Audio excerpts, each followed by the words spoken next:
Movie की शुरुआत में हम जेंग नाम के लड़के को देखते हैं जिसे जॉइंटिस की वजह से हॉस्पिटल में भर्ती कराया जा रहा था।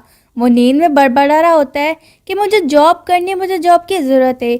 ये सब दायून नाम की नर्स सुन लेती है और वो उसके करीब आती है और उससे कहती है कि तुम्हें फिर रेस्ट की ज़रूरत है, तुम रेस्ट कर लो। और वो इतना कहकर वहाँ से चली जाती है। थोड़े समय बाद में जेंग के मम्मी पापा भी उससे मिलने के लिए आते हैं, पर इन्फेक्टेड होने के डर से वो उसके करीब नहीं जाते हैं। दूसरे पेशेंट भी उससे बुरा बर्ताव कर रहे थे। तभी दायून वहां पर आती है और उन सबसे कहती है ये बीमारी तुम जैसे गधों को नहीं होती है। दायून जेंग से बातें करती है और उसके ग्लूकोज पर किस भी करती है ताकि उसे अच्छा फील हो। अब तो जेंग को हॉस्पिटल भी पसंद आने लगा था दायून की वजह से। रात को जब जेंग को अच्छा फील नहीं हो रहा होता है तो वो टहलने के लिए बाहर जाता है, जहाँ पर स्टेज पर उसे दायून मिलती है जो कि स्मोकिंग कर रही थी। दायून उसे देखकर घबरा जाती है। दायून उसे कहती है कि नाइट शिफ्ट चल रही होती है तो उसे नींद आती है, इसलिए वो स्मोकिंग कर लेती है।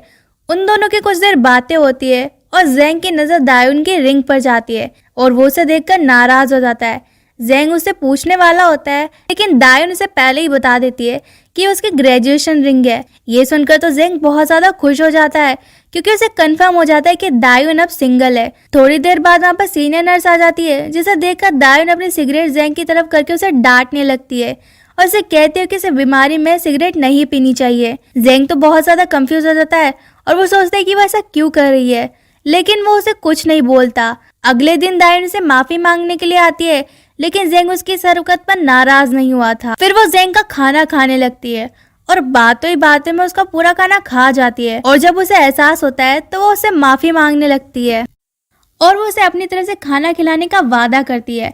अब धीरे धीरे दोनों की बहुत अच्छी दोस्ती होने लगी थी। दायून को खुश करने के लिए एक रात जेंग उसी जगह पर खड़े होकर स्मोक कर रहा होता है। जब दायून उसे देखती है तो उसे खुश होने की जगह उससे गुस्सा हो जाती है और उसे डांट कर वहाँ से भगा देती है। अब धीरे धीरे ये सिलसिला चलता जा रहा था और दायून को खुश करने के लिए जेंग बहुत सी चीजें करने लगा था और अब तो नाइट शिफ्ट में वो जेंग के बेड पर भी आकर सोने लगी थी थोड़े थोड़े समय के लिए। अब एक सुबह सीनियर नर्स उसका चेकअप करने के लिए आती है तो वो उसे बताती है कि वो बिल्कुल ठीक है और अब उसे डिस्चार्ज कर दिया जाएगा। जेंग झूठ मूठ का खास कर बीमार होने का नाटक करता है जिस पर डॉक्टर कहते हैं कि वो रेगुलर चेकअप के लिए आ सकता है, लेकिन अब उसे डिस्चार्ज कर दिया जाएगा क्योंकि वो उसे हॉस्पिटल में अब नहीं रख सकते। जेंग डिसाइड करता है कि वो आज के आज ही दायून को प्रपोज कर और जेंग बुके वगैरह तैयार कर नर्स को बुलाता है तो दायून की जगह सीनियर नर्स आती है। अब आखिरकार वो दिन आ गया था जब जेंग को डिस्चार्ज होना था। जेंग बार बार किसी न किसी बहाने से हॉस्पिटल आता जाता रहता था पर उसे दायून नहीं मिलती थी। वो हॉस्पिटल में भी दायून के बारे में बहुत पूछता लेकिन कोई भी उसे दायून के बारे में नहीं बताता। लेकिन जेंग किसी तरह कंप्यूटर से दायून का 7 नंबर ही नोट कर लेता है। अब जेंग घर आकर 7 नंबर के बाद के बहुत बड़ी लिस्ट बनाता है और वो एक एक करके सब नंबर पे कॉल करने लगता है। वो बहुत ज्यादा ट्राई करता है। 7 नंबर के बाद इतनी बड़ी लिस्ट बना ली थी उसने कि उसका पूरा घर नंबरों से भर चुका था और आखिरकार सारे नंबर ट्राई करने के बाद दायून को कॉल लग जाता है और वो फोन पर दायून को प्रपोज करता है, जिसके बाद दायून कहती है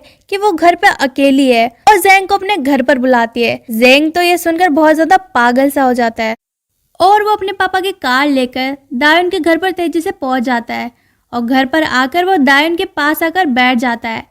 जेंग नोटिस करता है कि दायून का मूड कुछ ठीक नहीं है और वो नर्वस होने लगता है, इसलिए वो वहां से जाने लगता है पर दायून उसे रोकती है और उसे अपने पास सोने के लिए कहती है और फिर दायून उसे गले लगाकर सो जाती है। जब दायून की आंखें खुलती है तो वो देखती है कि जेंग ने उसके घर का बल्ब बदल दिया है, साथ ही उसने उसके लिए ब्रेकफास्ट भी बनाया था और वो ये सब देखकर बहुत ज्यादा खुश हो जाती है।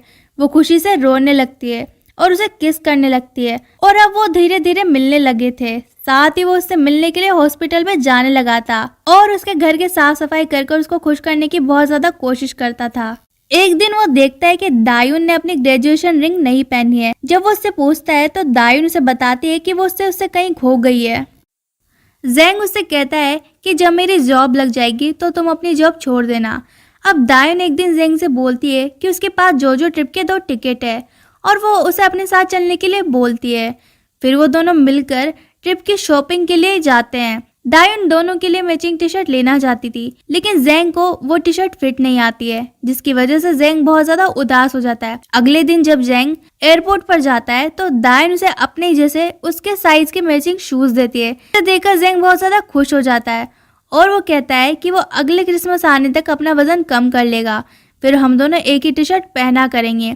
वो शूज पहनकर दायुन को दौड़कर दिखा रहा होता है और यहीं से हम सीन शिफ्ट होकर देखते हैं कि जेंग अब बहुत ज्यादा फिट और पतला हो चुका है। साथ ही अब दायुन के घर में ही जेंग रहने लगा था। साथ ही जेंग दायुन के लिए नाश्ता भी बनाया करता था और घर के कचरे को कूड़े में भी फेंक कर आया करता था। जब जेंग अपने ऑफिस में जाता है तो उसके पापा उसे बताते हैं कि उन्होंने उसका ट्रांसफर किसी और कंपनी में कर दिया है, जिसे सुनकर जेंग बहुत ज्यादा दुखी होता है क्योंकि वो कंपनी उस एरिया से बहुत ज्यादा दूर होती है। दायुन की जब शिफ्ट खत्म होती है तो वो उसके दोस्तों के साथ बाहर आती है और उसकी नजर जेंग पर पड़ती है जो कि उसका वेट कर रहा था एक कार में। दायुन उसके पास जाती है तो जेंग उसे बताता है कि उसने नई कार ले ली है। साथ ही वो उसे रिंग भी गिफ्ट करता है और उसे बताता है कि उसका ट्रांसफर मल्टीनेशनल कंपनी में हो गया है और वो कहता है कि तुम चिंता मत करो, मैं तुमसे मिलने के लिए थोड़े थोड़े दिन में आता रहूंगा। अगले दिन जब जेंग अपने ऑफिस के लिए कार में जा रहा होता है तो वो कुछ लोगों को देखता है जो कि खुद की कार में ही तैयार हो रहे थे। जेंग सोचता है कि ये लोग कैसे हैं, ये जल्दी उठकर तैयार भी नहीं हो सकते और वो खुद के लिए खुश हो रहा होता है क्योंकि वो ऐसा नहीं है। जेंग अपने ऑफिस में आता है तो उसके बॉस उसे अपने क्लाइंट से मिलवाते हैं। साथ ही युंग नाम की लड़की भी उसी दिन ज्वाइन हुई थी और जेंग और युंग एक ही प्रोजेक्ट पर काम करने वाले थे, लेकिन युंग बहुत ज्यादा अजीब बिहेव कर रही थी जेंग से। जेंग सबको इम्प्रेस करने के लिए सबके लिए कॉफी लाता है और युंग उसकी मदद करने के बहाने से उसके हाथों से कॉफी लेकर सब में बांटने लगती है, जैसे कि वो कॉफी उसने खुद के पैसों से खरीदी हो। खैर, इसका बदला तो जेंग उससे लेने वाला था। जेंग जब रात को घर पर आता है तो बहुत थका हुआ होता है और दायुन उससे कहती है कि उन्हें जेजू जाने के लिए अभी से ही टिकट बुक करा लेनी चाहिए। अगले दिन एम्प्लॉय अपना ब्रिज का डिजाइन क्लाइंट को प्रेजेंट कर रहे होते हैं और उन्हें बोयोंग का डिजाइन बहुत ज्यादा पसंद आता है, लेकिन जेंग कहते हैं कि ब्रिज का डिजाइन बेस नहीं झेल पाएगा और क्लाइंट उसे रिडिजाइन करने के लिए कहते हैं और साथ ही क्लाइंट जेंग को कहते हैं कि वो पर्सनली इस काम को देखे। जेंग अब बोयोंग के डिजाइन में कमी निकालने लगा था, इससे बोयोंग को बहुत ज्यादा इरिटेटिंग फील होता था। साथ ही उसका वर्कलोड भी बहुत ज्यादा बढ़ता जा रहा था और जेंग भी उसे वैसे ही परेशान कर रहा था जैसे वो उसे परेशान कर रही थी। बोयोंग को डेडलाइन से पहले डिजाइन प्रेजेंट करना था, इसलिए वो रात को ऑफिस में रुकने का ट्राई करती है। जब घर पर आता है तो थकने की वजह से वो दायुन की गोद में ही सो जाता है। अगले दिन जब वो ऑफिस जाता है तो दायुन से कॉल कर कहती है कि उसे रोज रोज ड्राइव कर आने की जरूरत नहीं है और वो उसे कहती है कि हम वीकेंड्स में मिल सकते हैं। जेंग जब ऑफिस में जाता है तो बोयोंग को देखता है जो कि पूरी रात ऑफिस में थी और पूरी रात काम करने की वजह से उसकी हालत भी खराब हो गई थी। बोयोंग पूरी दिन खाती और काम करती।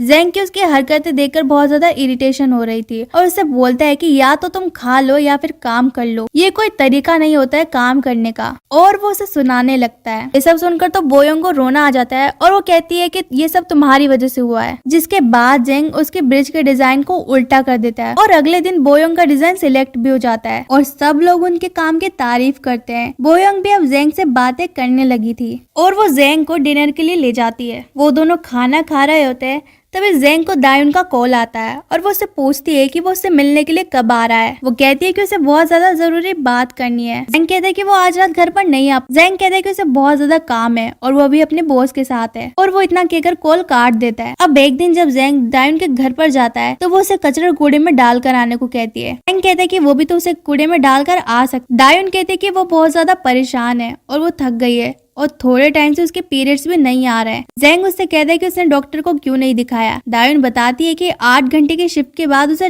थकान हो जाती है और उसे टाइम नहीं मिलता। जेंग बहुत ज्यादा थका हुआ होता है और वो कचरा कूड़े में डाल कर आता है। एक दिन जब जेंग ऑफिस में होता है तो दायुन उसे कॉल करके बताती है कि उसने अपना चेकअप करवाया और वो 1 महीने से प्रेग्नेंट है। अगले दिन जेंग छुट्टी लेकर दायुन से मिलने के लिए आता है, उसे हॉस्पिटल ले जाने के लिए, उसका अबॉर्शन करवाने। हाँ, दायुन की नजर जेंग पर पड़ती है और वो देखती है कि जेंग जो है नर्वस हो रहा है। उसे कंफर्टेबल फील कराने के लिए उसके पास जाती है और उसे कहते हैं कि वो बाहर जाकर उसका इंतजार करे और जेंग बाहर आकर उसका इंतजार करने लगती। दायुन जब अपना ऑपरेशन करवा कर आती है तो जेंग उसे गले से लगाता है। जब वो घर पर आते हैं तो दायुन अच्छा फील नहीं कर रही होती है तो जेंग वहीं उसके साथ रुकने का सोचता है और तभी उसे कंपनी से कॉल आता है और वो उसे ऑफिस बुला रहे होते हैं। जेंग उन्हें मना कर देता है पर दायुन उसे कहती है कि वो अब ठीक है और अगर वो जाना चाहता है तो जा सकता है।